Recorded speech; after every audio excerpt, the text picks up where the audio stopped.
आज हम इतिहास के कुछ ऐसे पन्ने पलटेंगे जो एक बहुत पुराने साम्राज्य को आज की जबानों और हमारे रस्मों रिवाजों से जोड़ते हैं। ये कहानी हैरान करने वाली है।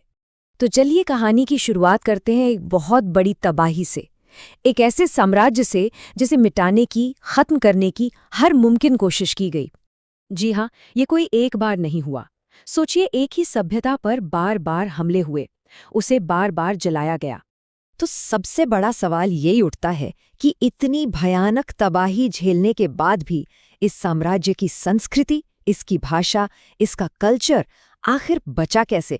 और सिर्फ बचा ही नहीं, बल्कि दुनिया पर इतनी गहरी छाप कैसे छोड़ गया? तो चलिए जरा और गहराई में चलते हैं। हम बात कर रहे हैं प्राचीन फारस की, जिसे आज हम ईरान के नाम से जानते हैं।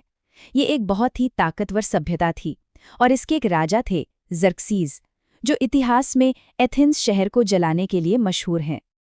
अब ज़र्क्सीज़ के इस एक कदम ने एक ऐसी दुश्मनी की आग लगा दी जो सदियों तक जलती रही। फारस और यूनान के बीच एक कभी न खत्म होने वाली विनाशकारी दुश्मनी शुरू हो गई। और ये देखिए, ये बदला लेने का एक खतरनाक चक्र था।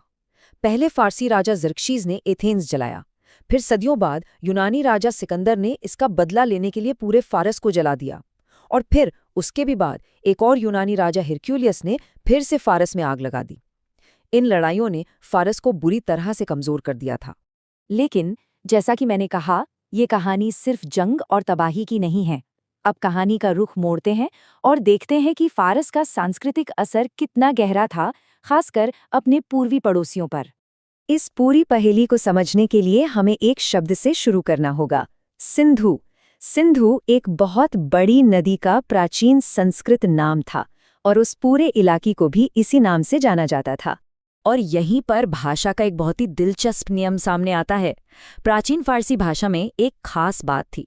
वो लोग स की आवाज को ह की तरह बोलते थे। एक सिंपल सा रोल।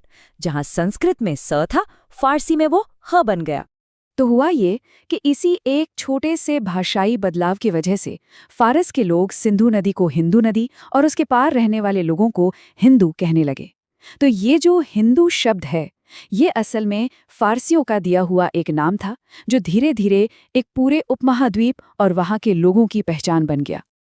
अच्छा, पारस ने सदियों तक पश्चिम से यूनानियों का सामना किया, लेकिन फिर पूर्व से एक ऐसी आंधी आई जिसके सामने सब कुछ उड़ गया। एक नया और कहीं ज्यादा खतरनाक दुश्मन, चंगेज खान। मंगोलों का हमला कोई आम हमला नहीं था, वो एक प्रलय की तरह था।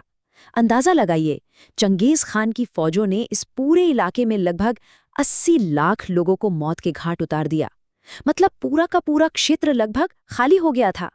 लेकिन यहाँ कहानी में एक बहुत ही हैरान करने वाला मोड़ आता है। इतनी तबाही मचाने के बाद जो मंगोल विजेता थे, उन्होंने हारे हुए लोगों की संस्कृति को ही अपना लिया। उन्होंने इस्लाम धर्म तो कबूल कर लिया, लेकिन अपने दरबार की भाषा अरबी को नहीं, बल्कि फारसी को चुना। तो अब चलिए इन सभी बिखरे हुए धागों को एक साथ जोड़ते हैं और देखते हैं कि कैसे फारसी बोलने वाले मंगोलों की ये विरासत भारत में एक बिल्कुल नई भाषा को जन्म देती है। तो देखिए हुआ क्या। चंगेज खान के ही वंशज यानी मुगल जब भारत आए तो वो अपने साथ फारसी भाषा लेकर आए। अब उन्हें यहाँ के लोगों पर शासन करना था जो हिंदी और दूसरी स्थानीय भाषाएं बोलते थे। तो बस इसी लेन देन और मेल जोल से एक नई और खूबसूरत जबान पैदा हुई, उर्दू, जो असल में फारसी और हिंदी का एक संगम है। और एक बात समझना बहुत जरूरी है कि लोगों का इस तरह एक जगह से दूसरी जगह जाना और संस्कृति का मिलना, ये कोई नई बात नहीं थी। मुगलों से सदियों पहले, लगभग 1500 ईसा पूर्व, आर्य लोग भी उसी इलाके से भारत आए थे। और इन प्राचीन प्रवासियों का असर आज भी भारत में साफ साफ दिखता है।